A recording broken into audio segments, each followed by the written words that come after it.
Our generation is dying sooner than our parents' generation. So parents are outliving their children because 1 in 5 kids in university are about to have hypertension.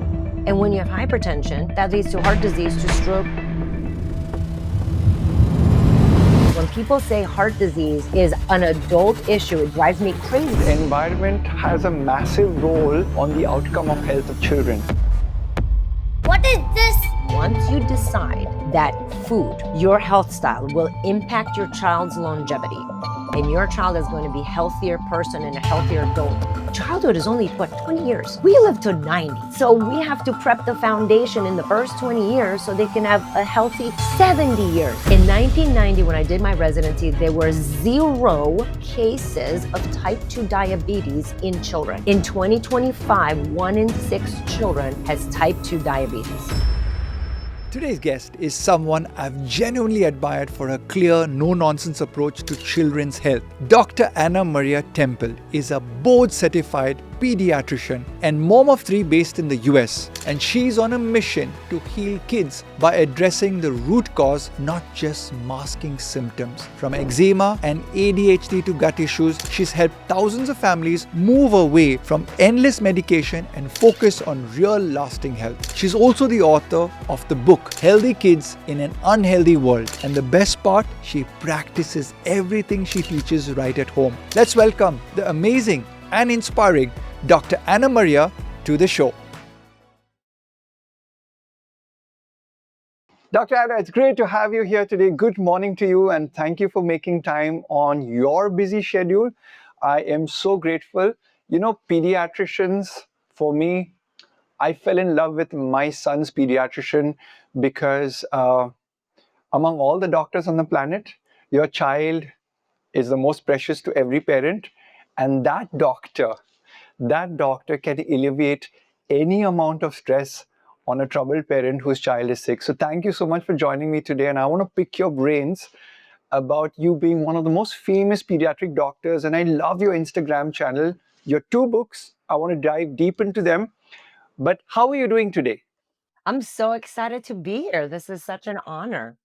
You're welcome. And let me start off straight in it, okay? Because in today's day and age of attention, we're trying to get kids to have longer spans of attention.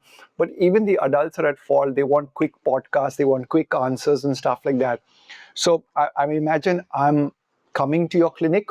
I'm a troubled father, and I want to ask you a lot of questions about nutrition, medicine, children's problems. So if you give me permission, can I get into the thick of it? Yeah, let's do it. I'm excited. Okay.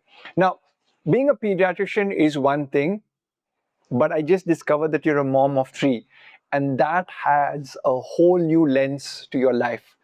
How did your personal journey into motherhood also impact your medical journey? Well, I think it's a fantastic question because that's actually what turned my medical career around. In 2007, I had 3 children at that time, and all 3 of my kids had chronic disease. They had eczema, asthma, seasonal allergies, recurrent ear infections, chronic constipation, you name it, they were dealing with it. And it was one day in 2007 where I was frankly tired of my children having all these chronic conditions, being on these medications. So I took them to their pediatrician, and I was like, "Well, what's going on here?" And they're like, Were you "Well." already a doctor then? Yes, I was 5 years into my medical practice. Oh, And and I didn't know what to do, and when I took him in for my little one, who was already on 5 medicines for seasonal allergies, he couldn't walk outside because his eyes would swell shut, his body would be covered in hives, he would be on the ground scratching his skin off, and they said, "There's no more medicines. The only next option is allergy shots." He was 2 years old. For my daughter with eczema, they said topical steroids. For asthma, inhaled steroids. For her constipation, Miralax. For her recurrent ear infections, oh, she'll outgrow them. By the time that we got to my middle child, who was chronically snotty and had ADHD issues, attention and focus issues, I had stopped listening. I couldn't, I was not heard. I felt dismissed.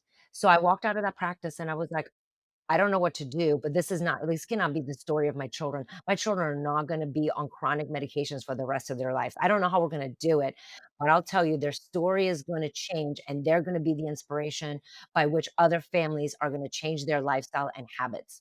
And it was like a week later, I went to a nutrition lecture, and I walked in thinking, I'm a pediatrician, I know everything.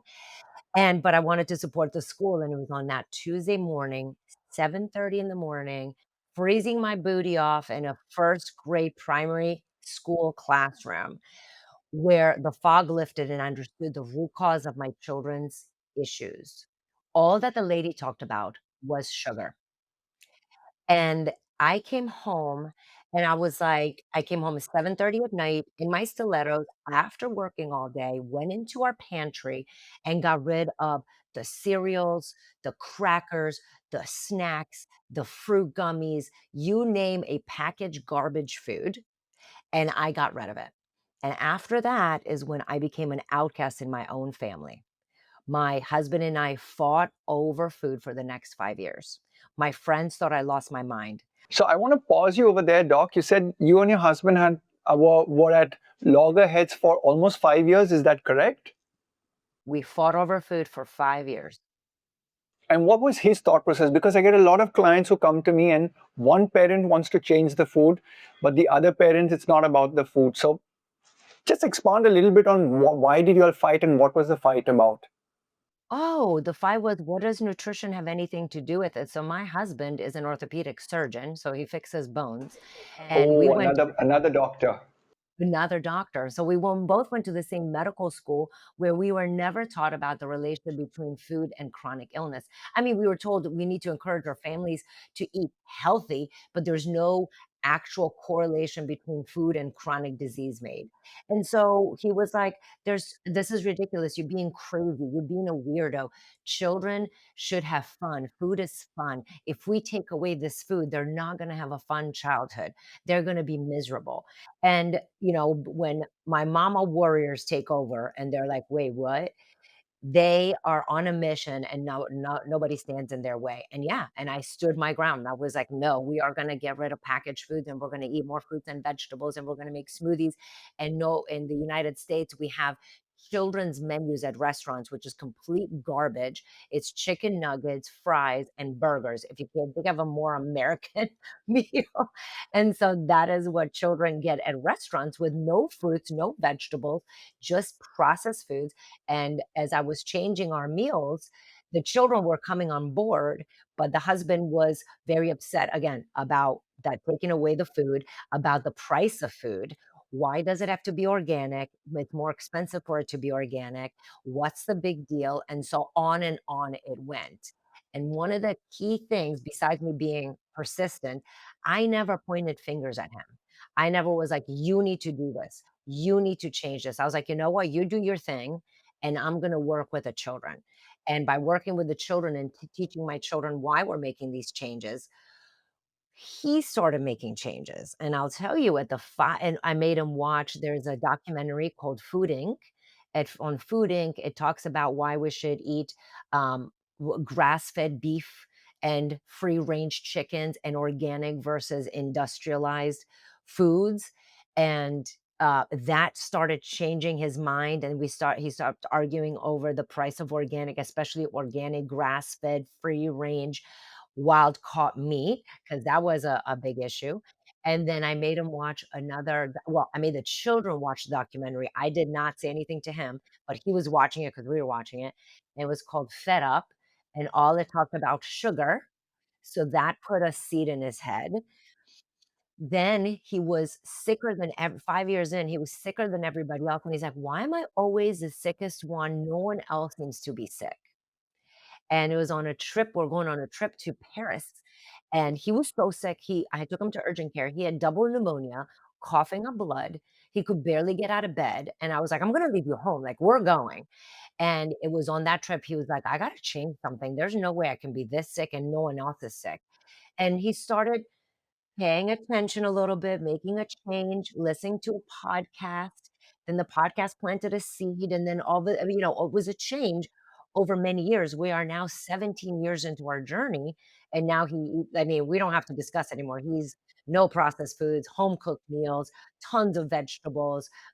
We have a very different conversation now than we did in 2007. I think the world is, Dr. Anna, the world is waking up. Both my in laws are doctors, and I remember my son was the youngest genetic tested kid in India for his nutrition genes. And it came out that his gluten intolerant and lactose intolerance was there. And so by the age of 7 or 8 months, I began to wean him off normal formula feed because he had this constant blocked nose, and the doctors wanted to do nebulization, and there's like he's going to be asthmatic because my wife is asthmatic. And I was like, no, it's the food. And I started making rice milk at home, and I was laughed at. And today, my father-in-law is a massive convert as an orthopedic surgeon. My mother-in-law, a gynecologist, and I just used one line. I says, "You you have a daughter who was asthmatic her entire life, and when she married me 15 years ago, in 15 years she's not had one asthmatic attack." So it is the food, and people need to get this that the food chain has changed completely on what our grandparents ate. So I'm so happy that your book, Ending the Eczema Epidemic, talks about this. But just a quick query question. Are your children normal delivery babies or C-section babies? Ah, such a good question. My firstborn was a C-section because she was breech presentation, and we'll call it surprise breech. So I didn't know about the breech presentation until at birth.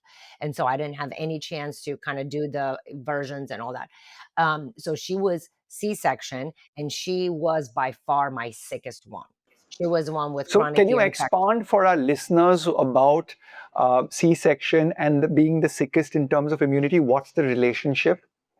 Oh, so, and I'll tell you, in the United States, the rates of C-sections are astronomical. In our country, people will use C-sections for convenience purposes, which is not okay, and also malpractice. So in the US, we have a big lawyers, and so if the baby's not perfect, OBGYNs are the most sued profession, and so they're always very wary about what's going on. Anyway, when the baby is in our belly, not only do we give them our genes, but we also give them our microbiome. Microbiome is all the fun bacteria that lives in on our body and inside our body. And I'm sure you've shared with your listeners before that for the adult body, 3 to 4 pounds of our adult weight is bacteria weight. For every one human cell, we are 10 bacteria cell. And unfortunately, in med school, the way your parents were taught, and so were we, is that genetics. It's genetics. There's nothing to do. And you and I both know that genetics just load the gun and the environment pulls the trigger. And so by the environment in the uterus, what we eat during pregnancy, our stress level during pregnancy. And I'd like to add, I was a resident in medicine, which we worked not horrible hours and we ate processed hospital food. We can discuss that more later. And then I had a C-section. And so what happens when the baby comes out naturally through the birth canal, mama gives the baby all that good bacteria that's in the vagina. The baby comes out in like cheesy covered stuff and goo and grossness. And I used to be like, that's so disgusting because it's kind of gross.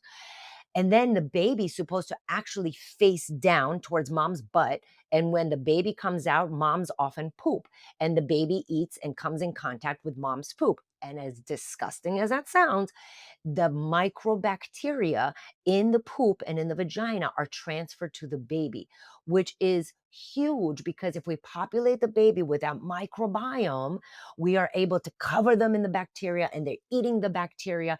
And that's what sets up in their belly and sets them up for success. When you're a C-section baby, number one, they give you antibiotics before birth because it's a major abdominal surgery and they need to save mom's life. Because if we didn't do antibiotics at C-section, there could be a lot of contaminations and mamas can die from infection. So mamas get antibiotics before birth. The antibiotic gets transferred to the baby. Microbiome gets eliminated, not all of it, but a lot of it gets eliminated. The baby doesn't come through the birth canal. The baby comes out through the stomach. There's no exposure to mama's microbiome in the vagina, in the butt. and in the butt, it comes out topically. And now the baby's first exposure is hospital bacteria. And that is a very different situation because when you're in a hospital, who hangs out in a hospital?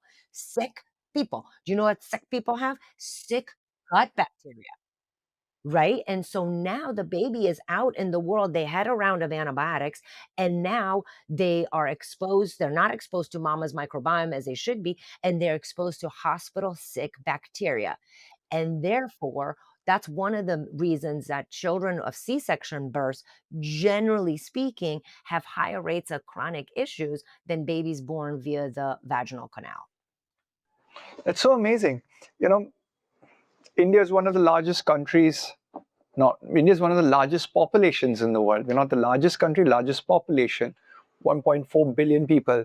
You practice in the United States of America, and we know that there are a lot of immigrants and expat communities of the Indian gene. Have you ever had Indian patients, and what was that experience like? Are the children different, or you have the same problems in America with a different race? Oh, yeah, so I treat a lot of Indian families and Indian children. I'll tell you, one of the things that we see in various populations that immigrate to the United States is that the same people that may have lower risk of disease in their natural country. So in India, so your rates of ADHD in India are lower than the US. Your rates of obesity on the rise, but still lower than the US. What we see is that once people immigrate to the US, their rates of chronic disease increase and equal of those who are born in the United States. So the environment in the once you're in the environment in the United States, your rates of chronic disease doesn't matter what ethnicity rise as if you were born in the United States, which is not okay. So you're saying that environment has a massive role on the outcome of health of children, which is basically diet, air, and water. Ab- a- Absolutely. Do you get a lot of eczema, a lot of gluten sensitivity in all the races that come to you nowadays in Oh, yes. children? Yes. Oh, absolutely. So the rates of the eczema used to be in the 1950s in the United States, sorry, 1970s in the United States, 1 in 15. And now it's 1 in 5. And I'll argue that's probably even higher because I think it's underreported. The rates of eczema are astronomical, and it does not matter if, a lot of people are like, "Well, what about" obviously, C-section births are gonna be higher than vaginal births. There's immunization questions, there's all the rates of eczema are astronomical in the United States. Could it also be that one is that we both agree that sugar is a massive culprit. Then you have the sensitivities in the gut, either from the food, which could be gluten, lactose, as the primary culprits. But do you also feel that the pesticides and the insecticides that are being used in our food chain, that has an impact on the gut of both children and adults for the starting conditions of asthma or eczema and all? Absolutely. So, they did several studies actually on farmers who work with glyphosates and herbicides and pesticides and compare their families and their children with farmers who do organic farming and don't use any of those. There was a striking difference and decrease in cancer, ADHD rate, diabetes, and other chronic issues and neurodevelopmental issues in those who do organic farming and versus those who use pesticides and herbicides on their farms. So that's just in the farm families, which a lot of people are like, because they're like, there's no difference. And I'm like, the people that are actually working with it all the time have a striking difference. It's not kind of a little bit, it's a major difference. And we know that when children are eating food that comes from pesticides and herbicides laden food, have it in their bodies. So there was a really nice study done in Denmark or Finland. Don't call me which country, but is one of the countries there, the Swedish countries. Anyway, they had the children, they tested their urine, and then they put them on an organic, pesticide free, herbicide free diet for 7 days, and then they check their urine again. They're able to demonstrate that the children cleared 90% of herbicide and pesticides from their body on an organic diet. And always when people go, "It does make a difference," I'm like, why would we have pesticides and herbicides in our bodies? I'm like, if somebody comes and sprays your yard, you don't let your dog out. Like there's explicit instructions, don't let your pets out because they can be harmed. Well, if our pets are going to be harmed by what you're spraying in the yard, what, why can't the humans be harmed? I was like, I fail to understand how the pets are a problem, but our children with very sensitive brains and very sensitive bodies, because children are not small adults. Children have different physiology than adults are. It's okay for them to run outside in the herbicides and pesticides. And in the US, we're obsessed with green lawns, and the lawn has to be green and without weeds. So we spray so many chemicals on our lawns, not me, but generally speaking. And then the kids are like running around and rolling around in parks and on lawns, and they're like, no, it has nothing to do with it. That's so amazing. I love that you're pointing out that this is, as a doctor, that this is, I wouldn't call it an epidemic, but it's common sense lacking in a lot of people just to understand the link between bad chemicals affecting the human body, and then therefore you have bad outcomes because of those bad chemicals. Speaking of the chemicals, and you're saying that, oh, you don't let the pets out. Obviously, each one of us have different thought processes. So when you, as a pediatrician, you're practicing with mothers and families, and you said that you have different races and cultures in America coming to you, what are the biggest differences that you may have observed between Eastern and Western parenting styles? Yes. I'm going to answer that question. Can I just answer? I want to answer like a little bit on the chemicals, because one of the things a lot of people say, it's just a little bit about chemicals. It's just a little chemical. And I just want to point out to the folks that are like, it's just a little chemical.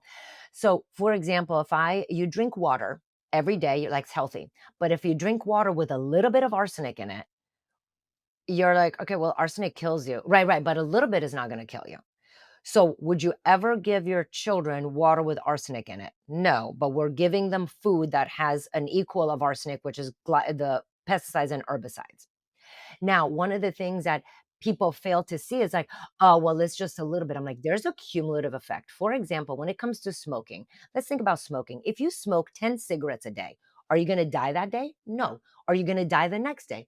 No. But over a period of time, you're developing disease that is associated with you smoking the 10 cigarettes every single day. And we're like, oh, okay, that makes sense that people who smoke have an increased risk of cancer and all these other diseases, because it's a cumulative effect over time. When it comes to pesticides and herbicides, we're like, oh, yeah, well, it doesn't kill you that day. It is a cumulative effect that over time, just like cigarettes, it deposits in the body and causes issues. I just want to say that because a lot of people still blow it off. It's like, it's fine for them to roll in the ground or eat food that is not organic, especially in the US, where we love chemicals in the US. Okay, the difference between my Eastern and Western families, two big differences. One, my Eastern families cook at home 90% more than my Western families. My Western families are quick, on the go, ready-made foods, snacks, and processed foods. My Eastern families are much more home cooking and vegetables and family meals, and the family, and especially a lot of family help. We have the grandmas come in, the mother-in-laws come in. In the Western families, they're very isolated. It's like it's mom and dad, and we have a child. If we have two children, three children, we do it by ourselves, which is tremendous amount of stress. Versus when you have your extended family coming in. So in my Indian families, the grandmas are brought in with visas, like 6 months here, 6 months there. Families go to India. There's a much stronger sense of community, which reduces the stress in the family. I mean, okay, so maybe sometimes your mother-in-law is a little stressful, but generally speaking, it reduces the stress because we have all these extra hands helping with the babies, the cooking, the cleaning, whatever.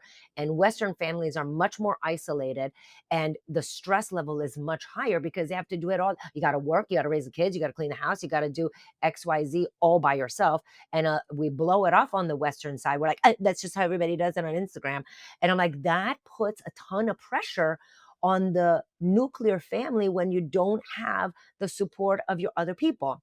And thirdly, Western families send their kids outside more. My Eastern families keep their kids inside more. Those are interesting points of view, doctor. There's one more point of view I want to give in to our listeners, which is I tell a lot of the Indian mothers here in India, if you don't have time because you are working, batch cook and make home cooked food and then put it in the refrigerator.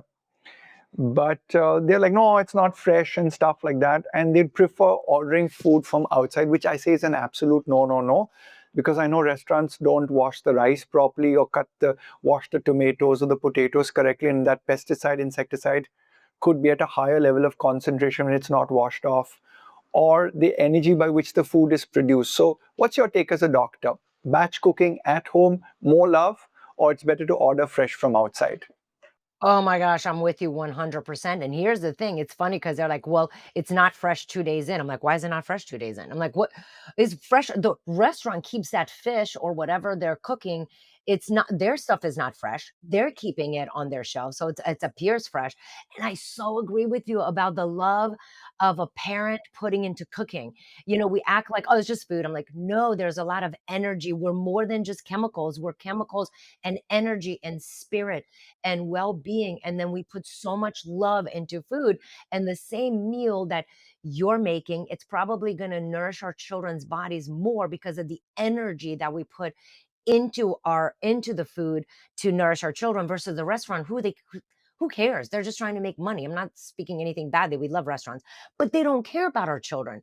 We do. When I cook, I'm like, okay, so I'm like, do we have enough vegetables? Do we have enough protein? Am I putting fats? Does it going to be taste so good? Is my kids going to like it? Am I going to nourish their bodies? I put so much thought and care into it that translates into the food and how the nutrition is absorbed by the children's bodies.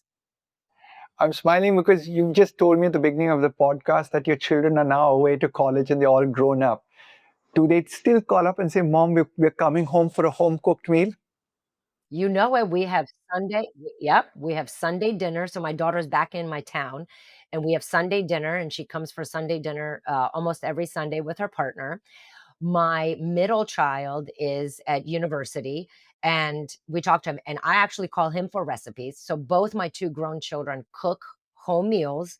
They batch cook, they meal prep, they read ingredients. Because a lot of people are like, "Oh, but your children," I mean, what happens when they're out of the house?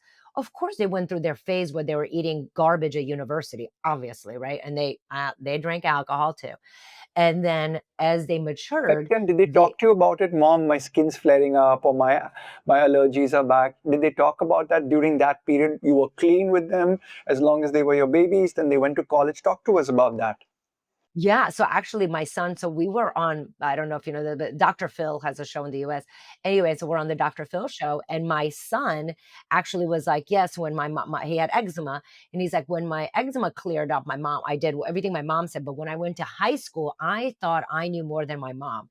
So I started eating just like my friends did, and I started going out with my friends and doing fast food and packaged foods, and lo and behold, my eczema and my ADHD came back." And he was like, "So I realized my mom's right." I was like, "Speaking to my phone, I need to record this." So he realized now again, he went to university and then fell off the wagon again. His eczema flared up, and then he went back to whole foods and clean eating, etcetera, and overall, like, humongous improvement in his skin, in his focus, in his memory, and he's doing fantastic. Hey guys, thanks for watching the podcast till here. Before you dive into the next insight, just hold on for 60 seconds. I want to talk to you about something that truly matters, your child's nutrition. Every time our kids fall sick, we rush to the doctor or reach for medicines. But have you ever paused and asked yourself, why is this happening? Immunity doesn't start in our adulthood, it's built in childhood. And that's where both your pediatrician and nutritionist come in, not just to treat, but to prevent. And God forbid what happened to Dr. Ana Maria's child happens to yours. So before you Google home remedies, let the experts do their job. And trust me, when you meet a nutritionist, their first approach is always food. Look, I'm not saying that you have to come to me. If you can't make it to Nutrition, that's okay. Just go to a trusted expert you believe in. So stay tuned and watch till the end. There's so many more secrets we reveal. That's so amazing. So, Dr. Anna, what's one ancient wellness tradition that you wish Western medicine would take more seriously? Or is there anything that you found in your journey as you wrote your books as like, I've got to put that into my pediatric practice? Yeah, home cooked meals. What we've done as ancient people, in this days of social media and TikTok, everyone's like, "What's the latest supplement? What's the latest herb? What's the" I'm like, "Home cooked meals."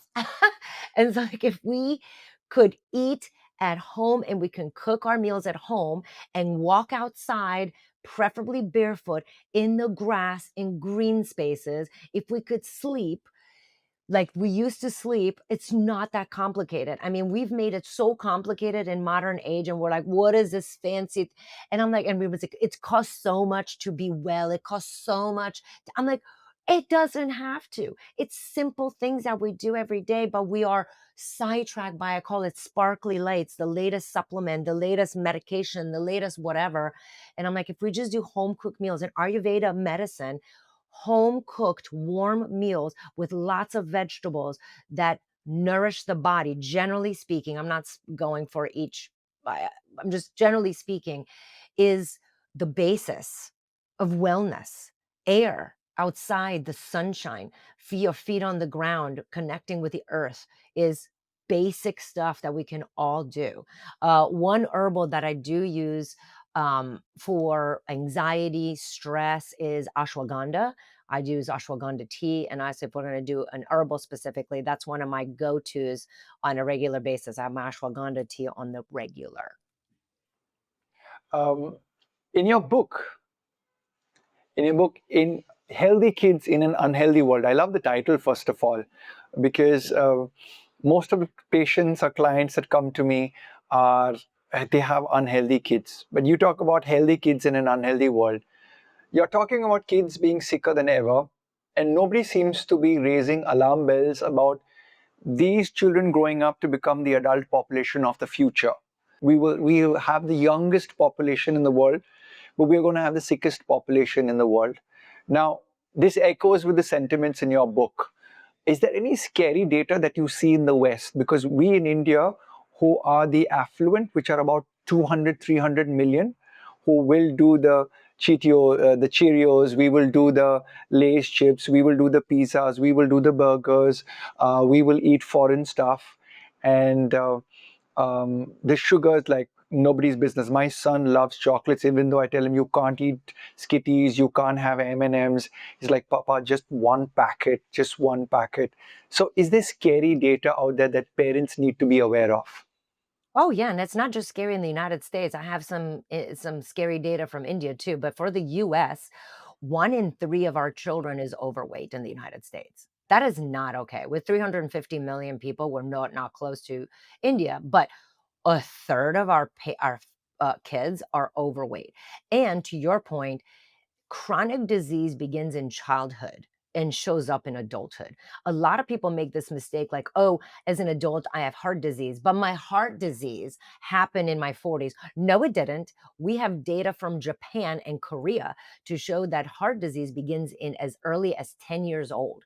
They did a study they did autopsies on 10-year-olds who were in motor vehicle accidents, and they looked at their coronary arteries. There was already plaque deposition in the coronary arteries of children as young as 10 years old.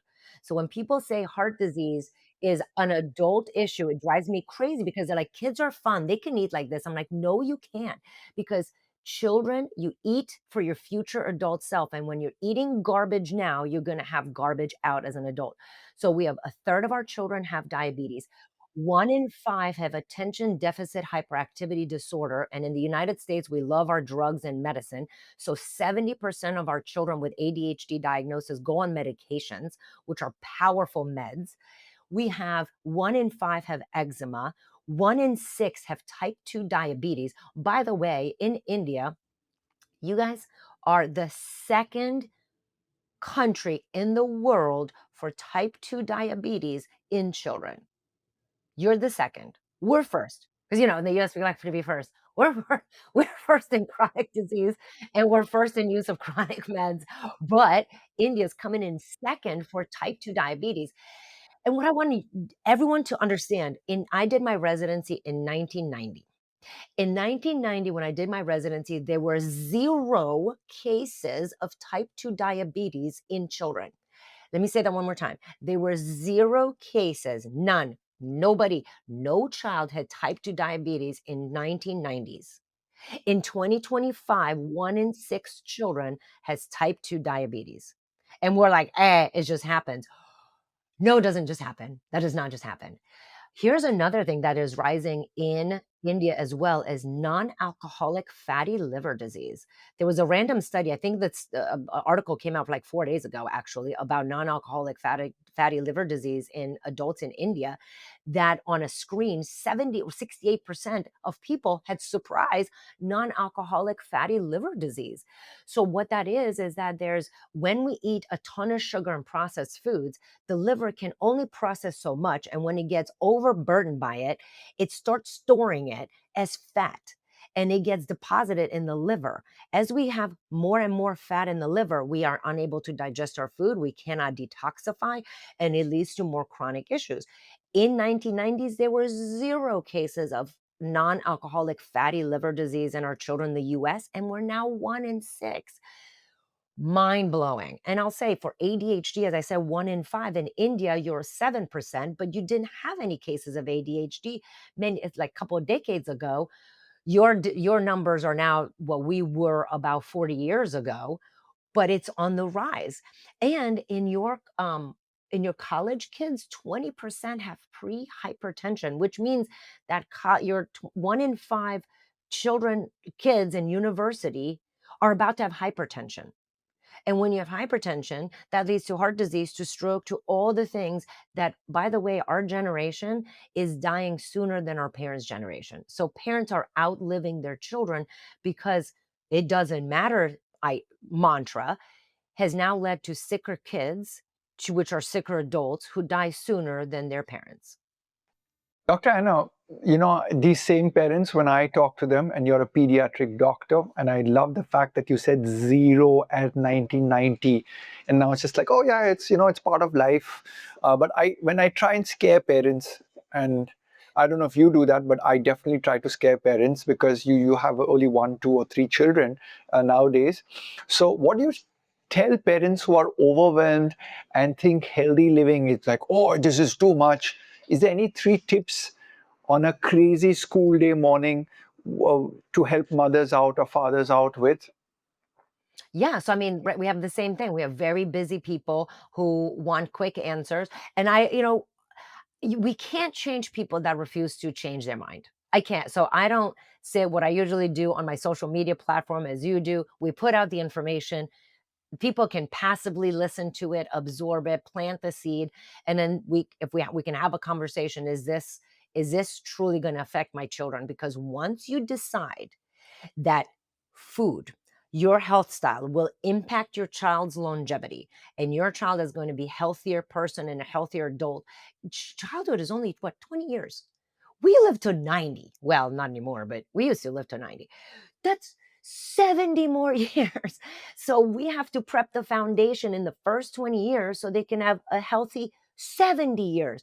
We're not done growing at 20. Anyway, so for quick breakfast mornings, in my house, we started out with smoothies. And a lot of people are like, the kids are not going to like the smoothies. Let me tell you how I got my children. My children were eating Cinnamon Toast Crunch, Lucky Charms, and Fruit Loops for breakfast. Those are all sugary colored cereals. And I wanted to make them drink a smoothie. And I was like, well, they're going to fight back if I'm giving them a vegetable smoothie right now. So I started with milk, ice cream, and strawberries. And the kids were like, strawberry milkshake for breakfast, sweet. And so I started that, but they had to drink the smoothie before they ate the cereal. I know what you're saying. Wait, that's still a lot of sugar. Of course it was. Over time, what I did is I added banana, and then I added spinach. Then I took away the ice cream and I brought in vanilla yogurt. Still a lot of sugar, but now we've removed the ice cream part. Then over time, I took away the vanilla yogurt and introduced whole Greek yogurt, and then a little bit of local raw unfiltered honey with some dates. And then after that, I removed that. Now we do the base is an oats and water with we don't do trying to reduce our dairy intake. And then we have the amount of plant points I have in a smoothie. I think we're almost at 20 plant points. We have cucumbers and carrots and cauliflower and spinach and kale and strawberries Doctor, and what are plant berries. points? Oh, yes. So, to your point about how we get kids, because one of the complaints I get in my clinic is the kids are not gonna eat it, they don't like anything, they're picky, they refuse everything. I was like, "Oh, okay, okay, hold up. Let's do a game." Children love a game. Plan points is as follows: you get 1 point for a fruit or a vegetable, a seed or a nut that you eat. So, if you eat a bowl of strawberries, that's 1 point. If you eat a strawberry, a blueberry, a raspberry, and banana, that's 4 points. Because plant variety is what helps our gut microbiome flourish. And when our gut microbiome flourishes, that's when we reduce our rates of chronic disease. And this was actually done on the study was actually done to confirm that when they did poop studies, they took a bunch of adults and they did a poop study at the beginning. They gave them this how many you need to eat 3 pounds of broccoli over a 4 to 6 week period. And then at the 6 week mark, they did another poop test. And the poop test at the end was the same as the poop test at the beginning. Then they took the same people and they did the poop test, and then they gave them a variety, 32 plants per week kind of variety mandatory. They ate that for 4 to 6 weeks and they checked the poop. Their poop at the end of that study was significantly different than compared to the beginning, showing, and there's showing that 30 plant points per week is actually what increases is diversity in our gut microbiome. So, but what I do with the children is they have a calendar, and we start with like if the kids eat whatever, 2 plant points a day, well, we go to 5, and then the goal is 13 per day. So at breakfast, they can have a blueberry, a strawberry, and a raspberry. At lunch, red pepper, green pepper, yellow pepper, because different colors count for different points. You can have, walnuts, cashews, and pistachios. That's another 3 points. Maybe on their, toast with avocado, you sprinkle some chia seeds and hemp hearts, that's 2 points, plus the avocado is 3 points. So what I have them do is and I have them put a tick box on their calendar, and if you get 13 plant points by the end of the day, we are gonna reward them, and I don't like material stuff, so we're not rewarding them with money or stuff, also known as Food, crap. or food again, right? No, we reward them with quality time because the children's love language is quality time. And what happens in our busy societies, we're spending less time with our children than we have ever before. And what children want the most is to be seen and heard by their parents. So if you reach 13 plan points, you get a 5-minute back rub by mama. You get a 5-minute game in the yard with your dad. You get 10 minutes card play with your mom. So quality time with your parents, doing something that does not have to cost any money because the children, as I said, they want to be seen and heard by their parents. And that way, the children get rewarded for eating 13. So it stops becoming about what vegetables you eat. All of a sudden, the children are like, wait, is this a plant point? Is this one? Can I have a broccoli? Because all they have to do is one bite. Just take one bite and you get a tick box. I wish we had a lot of time. I will go for 5, 6 hours with you. I want to reiterate the point that you made, which we practice here in India too with our team of dietitians. But a lot of time, our pediatric dietitians are a little stuck up and they're like, we have to go in all guns blazing and completely change the diet overnight. And I like the fact that you said the strawberry smoothie with the ice cream and the milk, and assuming a child has eczema and you want to remove those triggers, you slowly ease this child from a psychological perspective.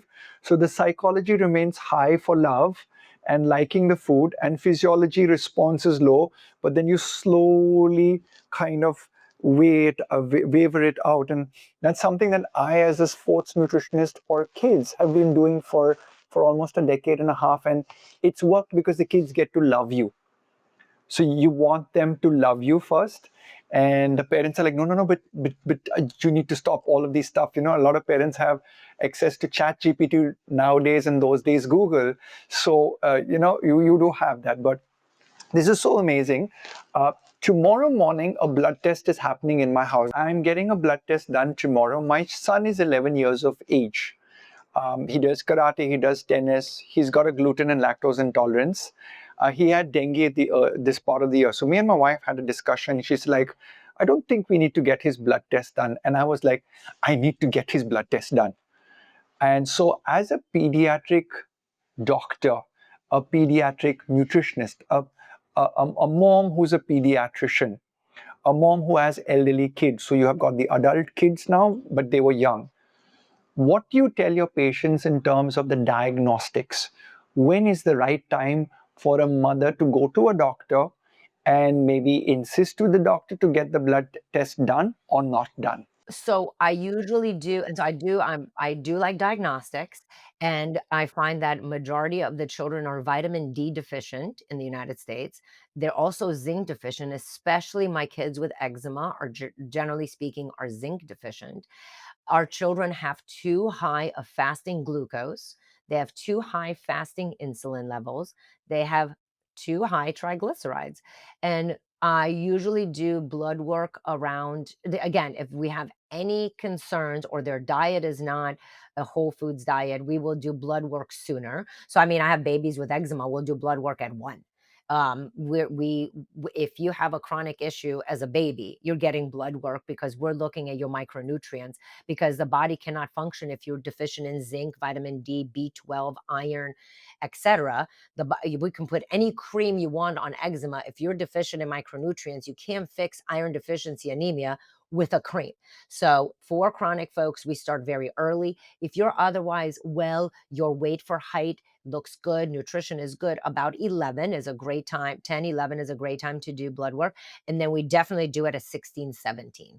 And because as you're going into your later adolescence, diet habits change, and we're about to go to university, so we want to have a good baseline of what are we talking about. Do we need to make any adjustments in their nutrition or supplementation for optimal health? Just to share with our viewers and you, doctor, in India, the Indian Council of Medical Research and the National Institute of Nutrition took out details on the Indian Dietary Survey about 2020. And vitamin D deficiency, zinc deficiency.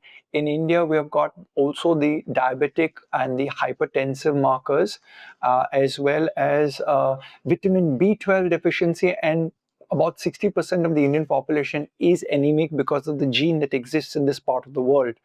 And so we get a lot of girl childs getting into their menstruation cycle who have no idea why they're fainting, why they have insomnia, or why they are constantly out of breath or fatigued, or God forbid I use the term, have depression and anxiety and suicidal tendencies just because the iron levels are so low, and every day they're just low, low, low, low.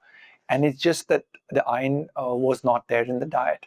If you're a parent like me and you've watched this far, you already know how powerful testing can be. It's not just for Dr. Ana Maria's kids. It helped mine too. Let me share something personal. My own son used to also suffer with a blocked nose. He faced a lot of issues until we found answers through a genetic test and a food intolerance test, which said that gluten in dairy doesn't agree with him. We removed gluten from his diet and everything changed. His focus, mood, and energy all improved. Now here's the part that matters to you. These tests are now easily available in India at the Qua Nutrition clinics where I practice, and I'm truly honored to help you access them. Your child might be facing ADHD, gut issues, or even mild food allergy reactions, and you may not even realize it, which can become major triggers in future. So act now, please. I've curated all the test links. Go to the description of this video now, you'll get them. If there was one nutrient in a child's diet, you've talked about vitamin D, zinc, calcium, magnesium, all of this. What are the signs a child might be missing it if you didn't do the blood test? So I love what you said about sleep issues. So kids who have issues sleeping at night terrors, nightmares, their fatigue, they have focus and attention issues, we're going to go for iron. If you're having spots on your nails, it's often a zinc deficiency.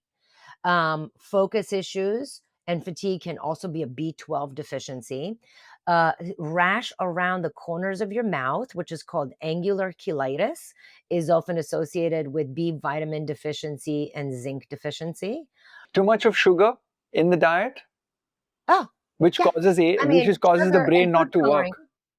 Yeah, sugar and food coloring, and I don't know that you have as big of a problem in India because we use some of your, uh, products that we send to India as examples of what we should have in the United States, but in the US, not only do we have tons of artificial food dyes that cause attention deficit hyperactivity disorder, but we also have sugar issues. Developmentally speaking, evolution wise, our taste buds are made that when we go out into the forest and forage and hunt, that our taste buds tell us something's really bitter and tastes horrible, spit it out immediately because it's not good for your body. Sweet, bland flavor, you're going to eat it, right? So that's our taste buds. What's happened over time, the food industry has created these foods that it's called hyper palatable, that they're so delicious, you're just thinking of them all the time. But they're done with a lot of chemicals. These chemicals are very bitter and disgusting, which our taste buds should be able to pick up and we should spit it out. Oh, but no, no, no, no. The food industry added a layer of sugar on top of all those chemicals. So our taste buds are fooled and we think it's safe because it doesn't taste bitter and disgusting. So all these foods, even potato chips, ketchup, salad dressings, things that you are like, you don't even think that they're sugar. They're laden with sugar and sweeteners to hide the chemicals that the food industry puts in order to make a dollar off your children's back because they don't care that our children or your children are sick. They just want to make money. Doc, in our clinic, we get Down syndrome, ADHD children with epileptic fits. So not the, uh, so a lot of times the parents ask us, why has this been conferred to my family? Why do I have bad genes? Nobody in our family got it. Now, I'm not a doctor. And so I tread very cautiously and I try not to address that question directly. But I always say that let's clean up the nutrition plan, let's clean up the diet, because that's my job as a nutritionist. As a doctor, um, Downs, autism, ADHD, genes or diet? What's your take, and how do you answer these questions to parents that come in with their children? And what is it that you do as a pediatrician to improve the quality of life of such children? So when it comes to Down syndrome, that is a genetic, it's a trisomy. So in other words, you have an extra chromosome. I have not looked to see how nutrition helps or doesn't help the trisomy or prevent the trisomy. So I that's a great question that I'm going to look up. But for autism, I treat a lot of children with autism and ADHD, and a lot of people are like it's genetic. I'm like, again, genetics is part of the problem, but the environment pulls the trigger. And when it comes to autism, is poor gut health, malnutrition. I'll give you a perfect example.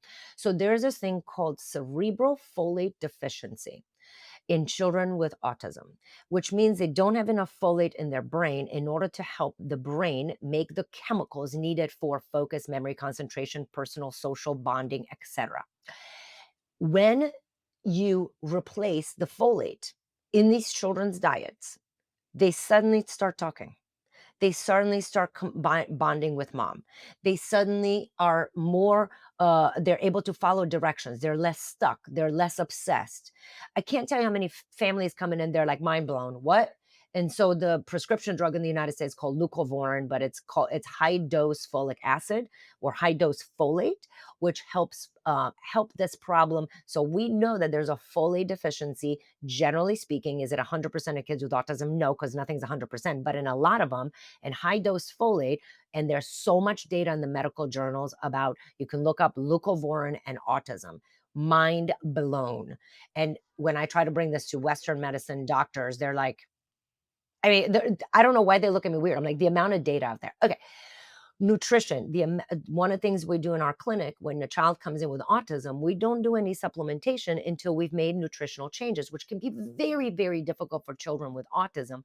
But we can't change their long-term trajectory if we continue eating a very bland diet. And so we work, and the parents are blown away by when we change the diet, and specifically dairy. And I'm going to go back to the folate receptor deficiency and blockage. Dairy blocks the folate receptors in the brain.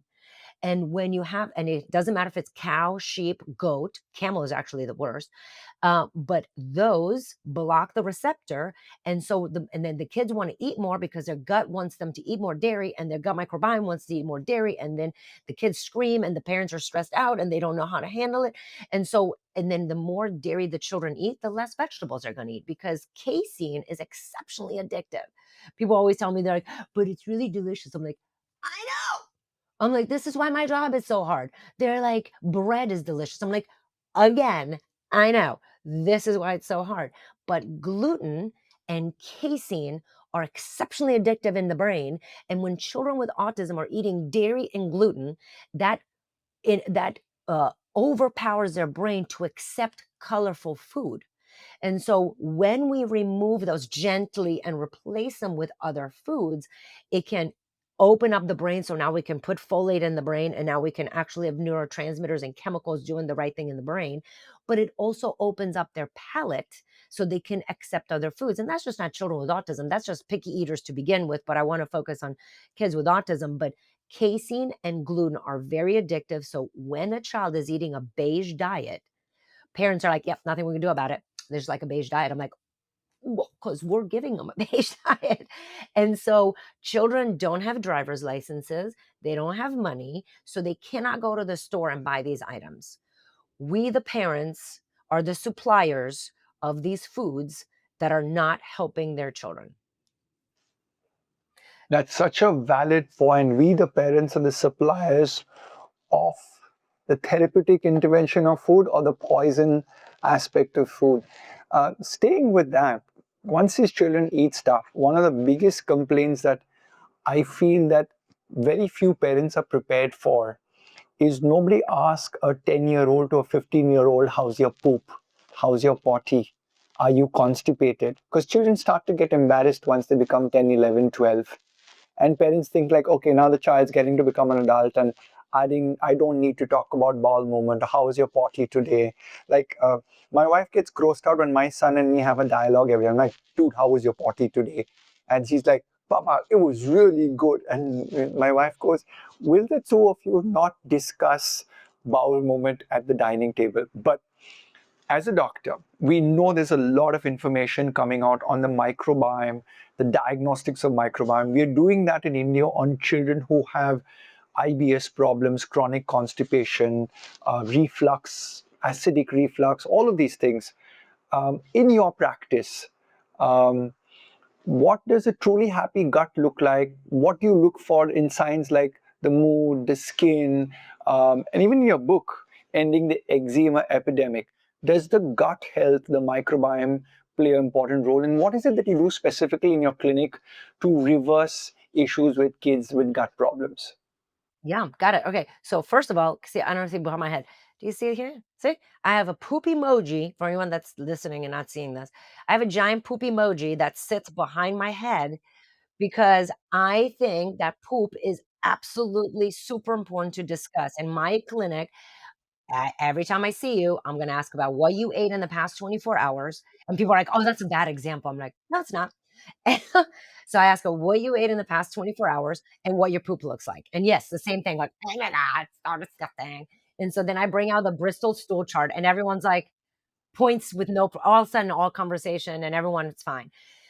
In Chinese medicine, 5,000 years ago, they said, if your gut is not in check, if it's not aligned, is a better word.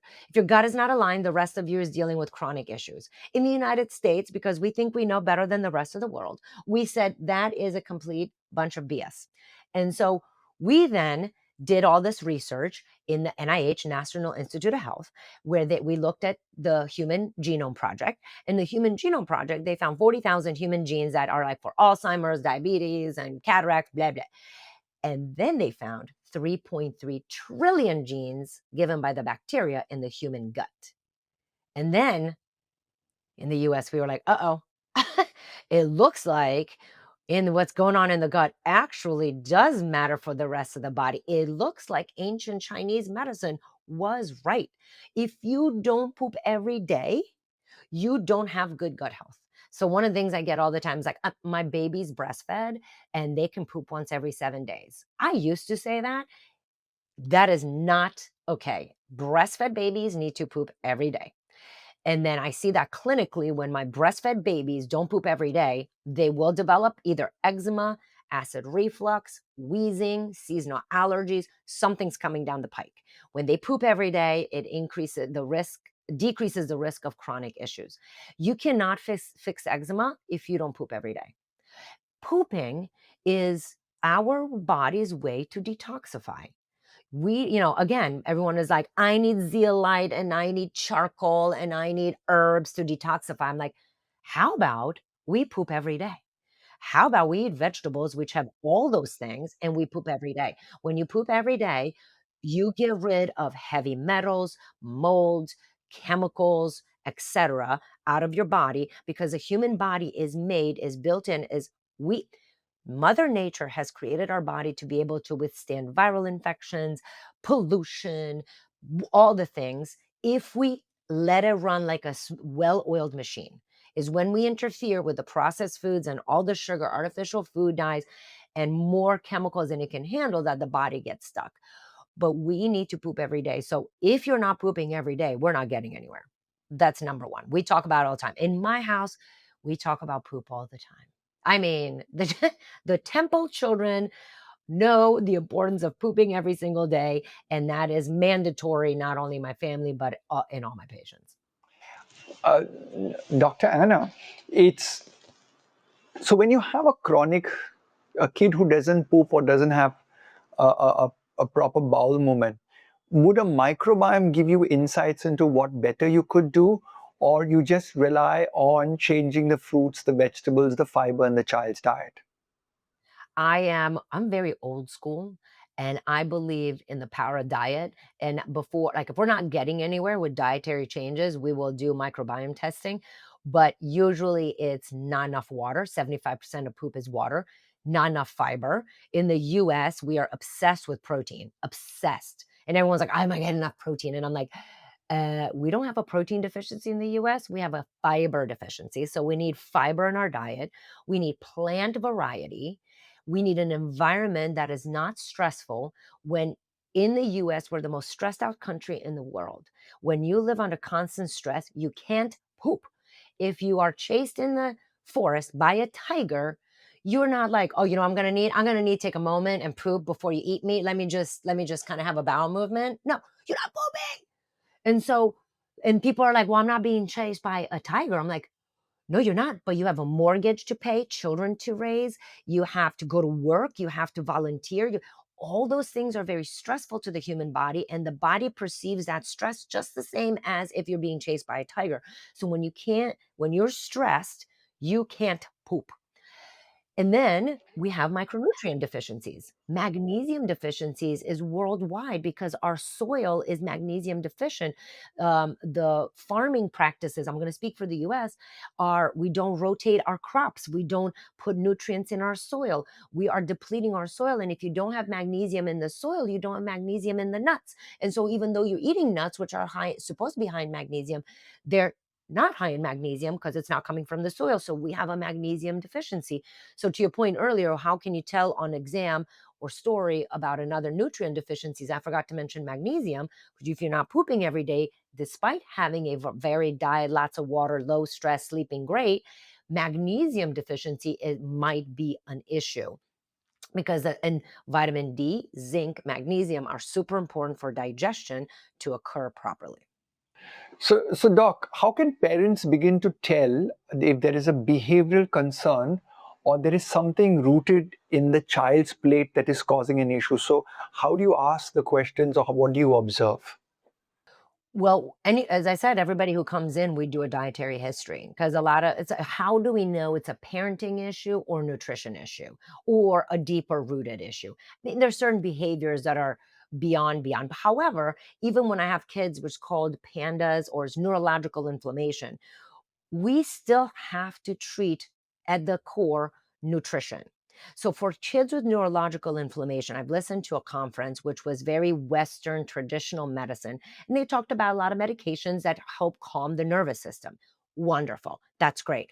But what they notice is that those children grow up to have autoimmune issues, ulcerative colitis, Crohn's disease, lupus, Sjogren's, Behçet's. These are all terrible autoimmune issues later on in life. What no one talked about in that conference was nutrition.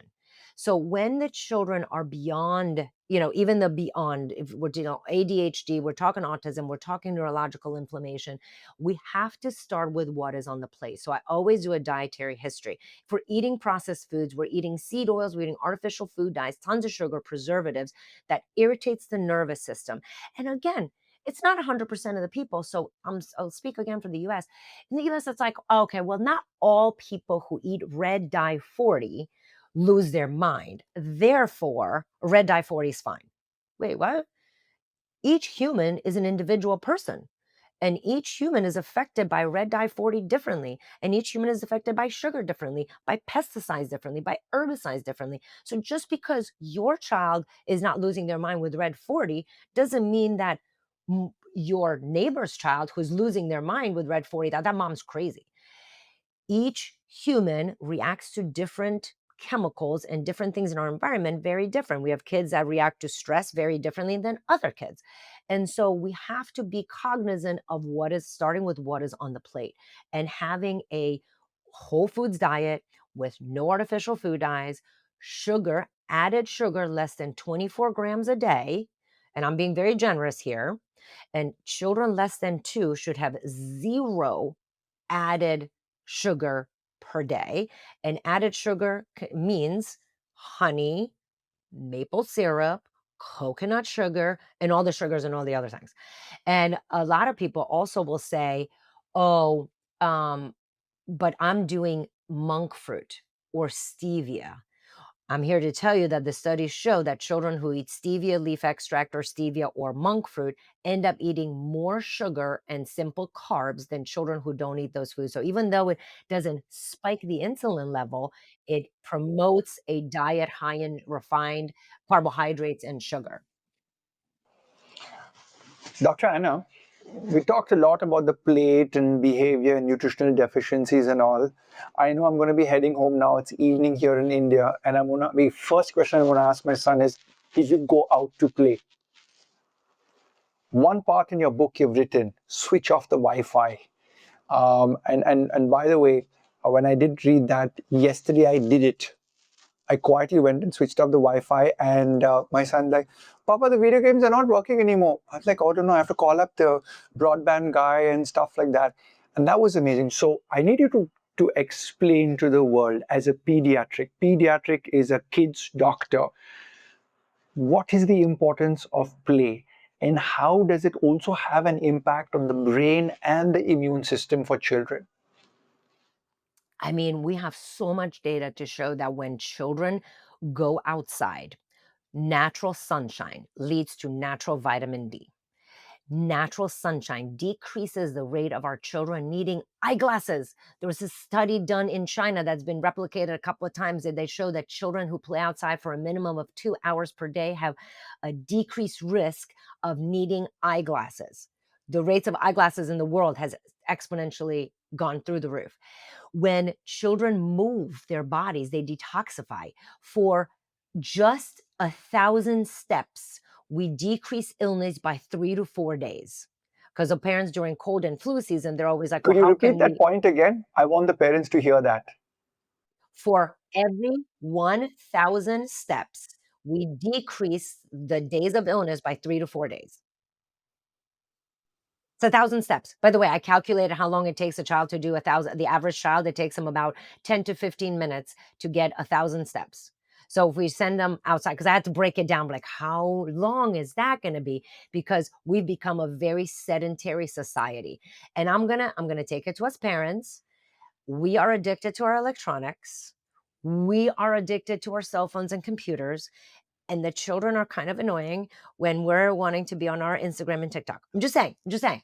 So when we want to, because we want to be on our screens, then the kids are on their screens. And is it easier for us to parent a child who is addicted to screens? Well, yeah, because they're not saying anything. They're just like, conscious sedation. Like, is it harder to make them go play outside? Yes, because here's the thing. When you have a screen in front of you, and I had an Indian family, let me give you an example. I had an Indian family, the child is 3 years old. They come to see me, and the dad goes, I'm very concerned about her development. She's not walking up the stairs. She can't run. She can't throw a ball. She's not speaking in full sentences. She can't use a pencil to like doodle. So major developmental delay. And I'm like, oh my gosh, I'm going to have to refer this child physical therapy, occupational therapy, speech therapy, whatever. And then the dad goes, isn't it interesting that on the iPad, she can open up any app with no problem and follow the prompts? I'm like, ba, ba, ba, ba, ba. How many hours is she on the iPad? 8 hours per day. This 3-year-old was on the iPad 8 hours per day. She had global developmental delay where I'm like thinking, all right, we got to go deep, like genetic testing, all this. And I was like, okay, how about and then we made this massive shift. We did escalate it down with this massive shift. And after 3 months of reducing and removing the iPad, she was able to run, walk, play, speak, feed herself. So it is I mean, it's an extreme example, but again, we're like, oh, it's not that long. It's just 2 hours a day. The average American child spends 4 to 7 minutes outside per day. I'm gonna say that again. 4 to 7 minutes of outside time per day, the average American child. They spend 8 to 9 hours per day on screens. And so playing on screens is easy, right? The app does it for you, Fortnite does it for you, insert whatever, Minecraft. You have to go outside and you have to play with sticks and dirt and stones, and it's boring and you don't know what to do because you have to come up with your own game. They don't know how to play. And then we want them to be creative humans who come up with things, but then they're just stuck and they become robots attached to a screen that we actually don't have long-term data of what happens to their brains. So we put a 4-year-old on screens and we think we don't want to think that it has anything to do with their ADHD. Because, and I'm going to take that back, we do have data on that. A pediatrician, 1998, you're going to ask me the name of this pediatrician, and I don't remember. But he did a study where he put children in front of let me take it back, mice in front of simulated screens that simulated children's programming for 5 to 6 hours a day. And then he put the mouse in his little mouse. So mice are afraid of being eaten alive. And what a normal mouse does is he goes in a square box. Imagine a square box, cheese is in the center. The mouse goes on the perimeter because something's going to eat him, perimeter, and then go eats the cheese, and then perimeter. What he did is then he took mice who were forced to watch children's programming simulated for 4 to 6 hours a day, put them in the same box.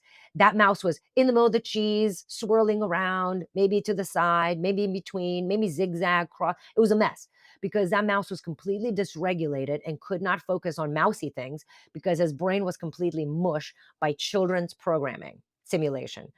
This is what's happening to our children. At 3 to 4 years old, they're watching, it's just a kid's show.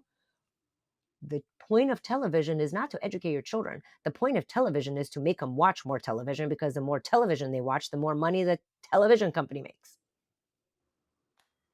The end. I just messaged my wife to send my son out to play. You know, dialing it down a notch to medicine, because we got a little bit of time and I want to get these questions in.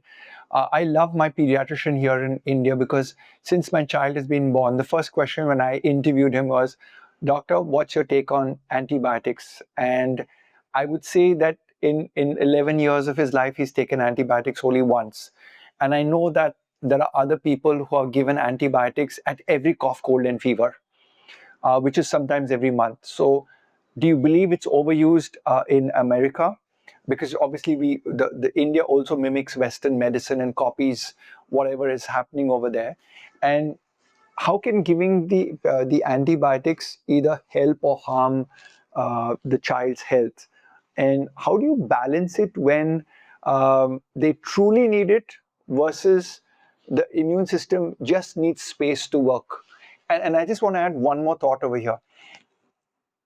Is it true that sometimes it's good to have a fever and let a fever progress because it allows your immune system to play out the battle?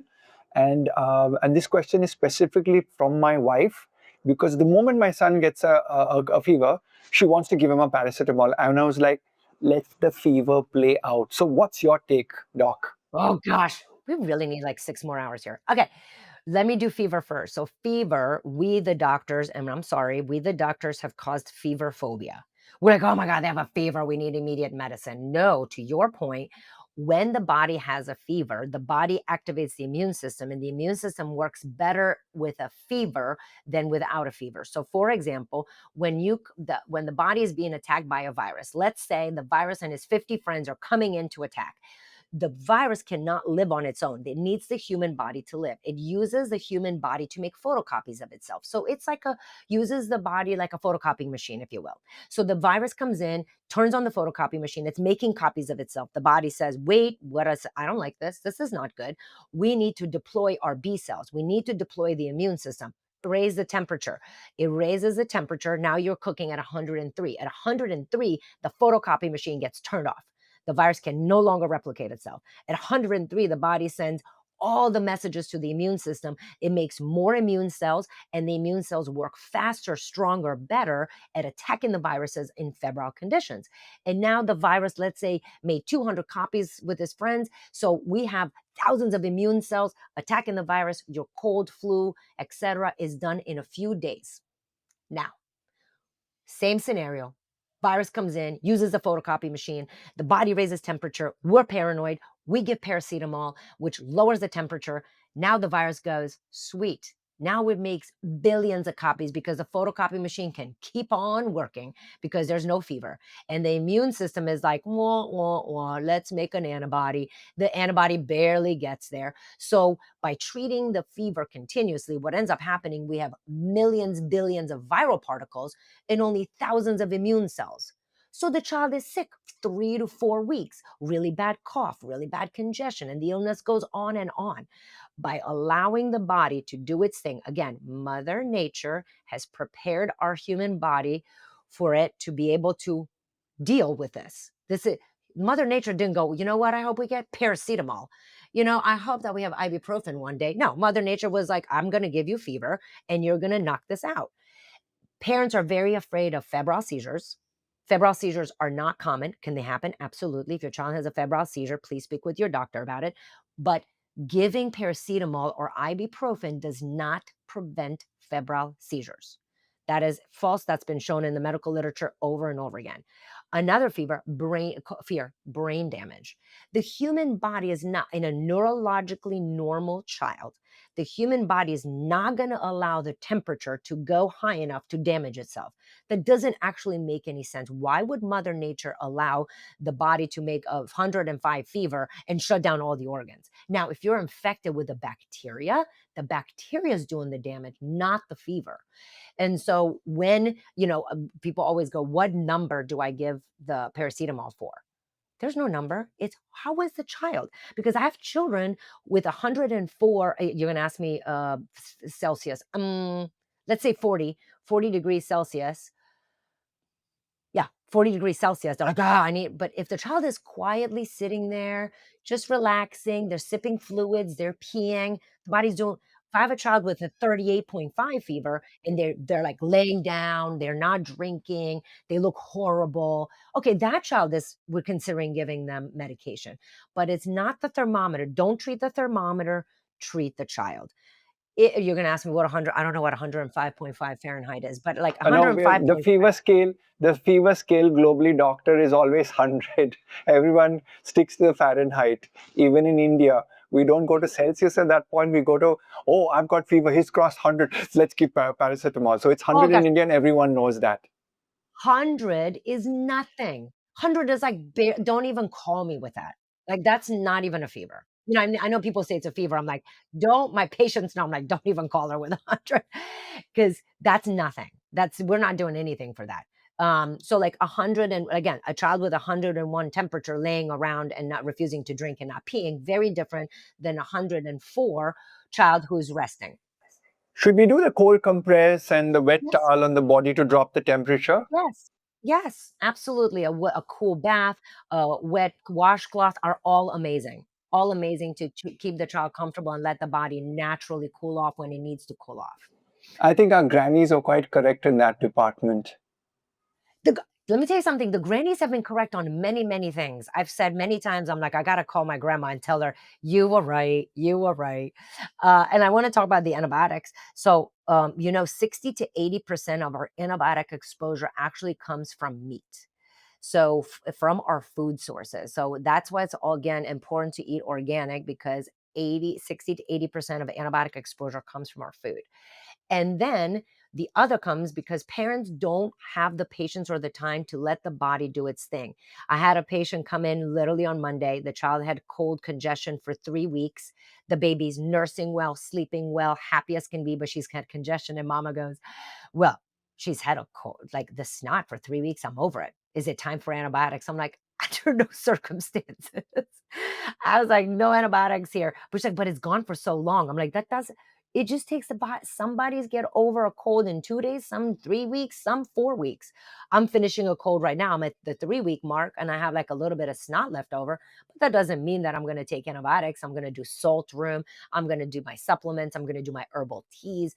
I'm going to eat my vegetables and minimize my added sugar intake and allow the body to heal itself.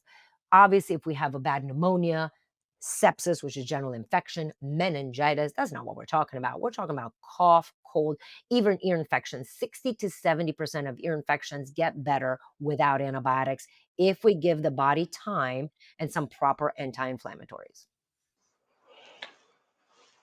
Doctor, that was an amazing long-term discussion with you. I mean, I've got time for a little bit of a rapid fire, and these are short questions, short answers. If someone could take only one idea from Dr. Ana Maria Temple, the pediatric doctor who's wonderful with her patients, and they could take this one idea from your book and apply it starting today, what should it be? Make one small change today to be better than yesterday. Make one small change which will be better than yesterday. Which means you're running an Olympic race with your own self every day. There's no right. There's no end. Kind of to your point earlier about nutrition is like do everything. I'm like, no, just do one thing. Okay, I'm going to do smoothie today. I'm going to send my children outside. I'm going to turn my Wi-Fi off. One thing. Wonderful. Weirdest thing a kid ever told you in your clinic? A kid, um, that they had worms out of their butt. I'm going to take another long form over here. Please excuse me. We'll take it back in. Children who get worms in their butt. As a pediatric doctor, how often should parents deworm their children? In the US is very different than India. In the US, we don't have a problem. That's usually in the US, it's pinworms that actually don't generally speaking, don't cause many problems. It's very different than other countries. So in the US, we don't deworm children. And if you had to do a diagnostic test, it would be only a stool sample of a child to figure out the worm infestation problem? In the US, yes. Rapid fire back again. 3 habits to build in your child for a calmer mind and a healthy body. 3 habits. Going to bed without screen before turning off screens before bedtime, 2 hours before bedtime. Let me say that more concisely. Turn your screens off 2 hours before bedtime. Start with plan points, 13 plan points per day. Decrease added sugar to less than 24 grams per day. If you had to build a medicine cabinet with only food, herbs, and lifestyle tools for children, what would be your top 5 must-haves? Vitamin D, zinc, ashwagandha, magnesium, omega 3s. One kid snack you secretly wish never existed. Goldfish. If you had to eat one kid's meal from a fast foods menu, what would you pick and how would you healthify it? Uh, Chick-fil-A chicken nuggets that are not fried, and I would add a salad, without dressing. One thing that Dr. Anna Maria, as a pediatrician, always tells every one of her parents, no matter the complaint from the parent. Nutrition is first. Wow. A wellness habit you picked up thanks to your kids. Eating more vegetables.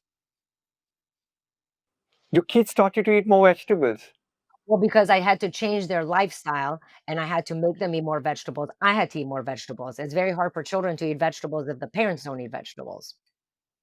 And your husband became a convert later on. Yep, and by the way, he changed his taste buds at 40, so a lot of people are like, "Oh, you can't change a picky eater's taste buds." I'm like, "My husband changed his diet at 40, so if a 40-year-old can change his diet completely, an 11-year-old for sure can change it." A parenting trend you wish we could unscribe from. Not letting children cry. There's a trend where, "Oh, they can't cry, they need to be happy." Our job as parents is not to make children happy. Our job as parents is to feed them, keep them safe, and have them loved. They crying is part of neurological detox. Children need to figure out their own issues. They got to work out their problems and they have to figure things out on their own. And that sometimes involves crying, and that's okay. This one might come from my part of the world. Maybe, I don't know. The weirdest home remedy a parents ever proudly told you about as a doctor. Uh, Taking onions and putting them in their children's socks to reduce fever. That's from my country. That kid would smell in the class next day. Any favorite quote or sayings or learnings you got in your early days, in your medical degrees days or residency days that stayed with you till today?